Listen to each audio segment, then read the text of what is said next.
Good afternoon. It is August 6th, 2023, and it is Transfiguration Sunday. And this weekend, we are invited to reflect upon our understanding of Transfiguration, but also the greater understanding of our need to be transformed. Today, early this morning, here in North America, Pope Francis celebrated World Youth Day Mass in Lisbon with, they say, somewhere around 2 million pilgrims. And World Youth Day is one of these incredible events where young people from around the world are invited to come together to gather to celebrate their faith and at the same time experience a sense of transformation. Transformation, one of the key elements of it, is sacrifice. Jesus suffered and died for our salvation. The Gospel of John, Jesus says, "Love one another as I have loved you," and he laid down his life and he died for us. Transformation, transfiguration, sacrifice. It all comes together. And one of the things about World Youth Day, and I thought it was very apropos that the Holy Father chose this weekend, is that in the midst of all of this, all of the trials, tribulations, struggles in our world, there's that constant movement towards the holy. But for us as Catholics, it's something even more. It's that taking on the image of Christ, to become more Christ-like, or to become another Christ in the world. And this is that foundation of transformation. But it begins with sacrifice.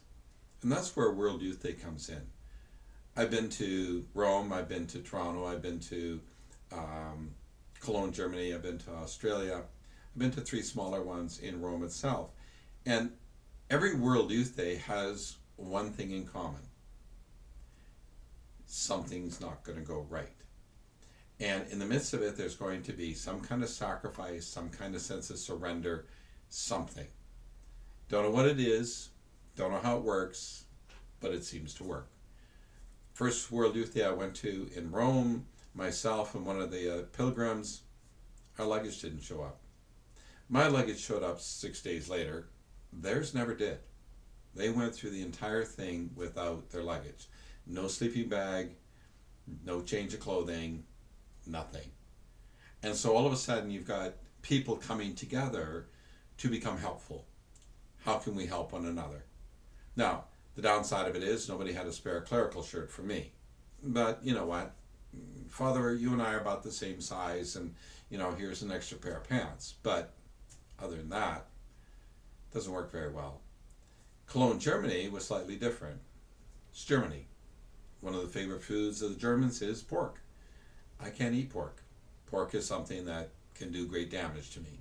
Stick me in the hospital. It's not good for me.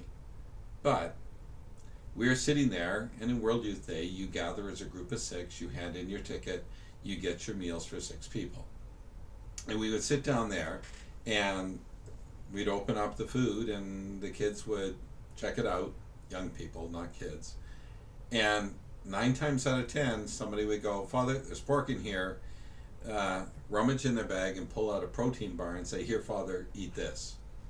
That was my supper. It was a great weight loss program, but sacrifice. But what was cool was all of these young people working hard to take care of me.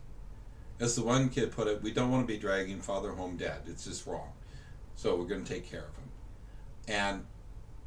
But that's part of their looking after your neighbor. And you pray to God that that actually extends beyond our little group.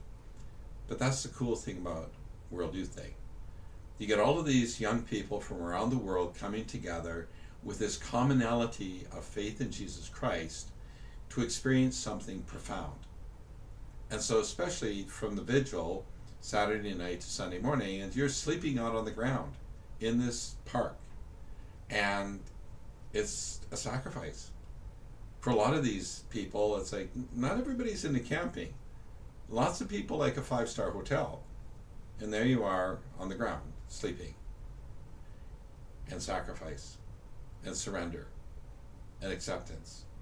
And assistance to one another. I've seen people where it's like, it's cold out. and you've got somebody who is just feeling really, really cold, and this person goes, you know what, I have one of these emergency blankets, wrap it around yourself, or. And people come to the aid of each other. In Toronto, we have this downpour of rain, right?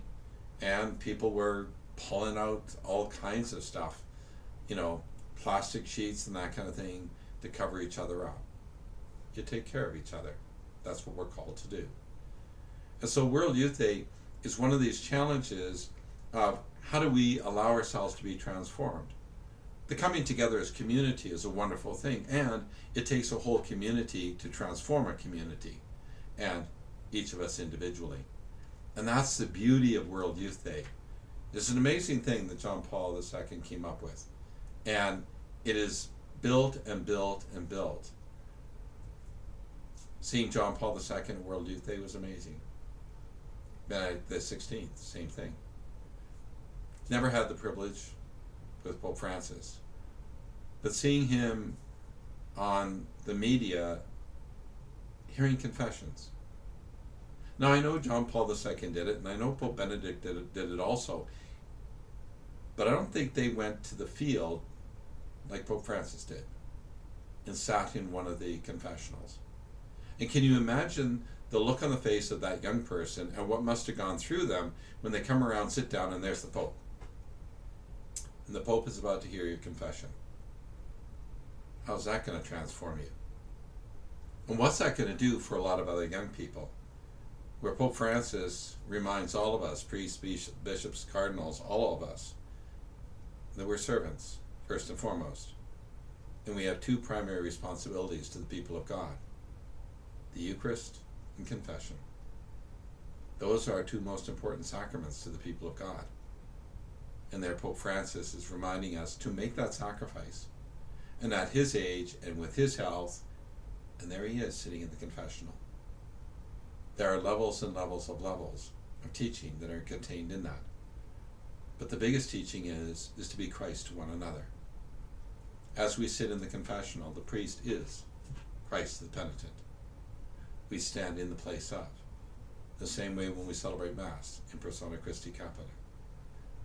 We are called to be Christ to the people of God.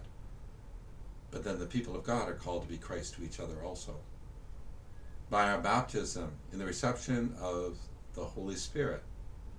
For where the Spirit is, there is the Father and the Son also. And so all of us are called to be transformed. All of us are called to be more Christ-like. All of us are called to be Christ in the world. And that's very challenging because it demands transformation. It demands that we transfigure ourselves into the likeness of Christ. God doesn't reach down and go, now you are. No. God created us in his likeness and image, gave us free will, and invites us to take on Christ, to be Christ-like in the world. Jesus is the beloved, but so are you and so am I. And we're all called to be Christ-like, to be Christ in the world. It is August 6th, 2023. It's Transfiguration Sunday. Time to think, time to reflect. How are you reflecting Christ in the world? God bless and take care of yourselves.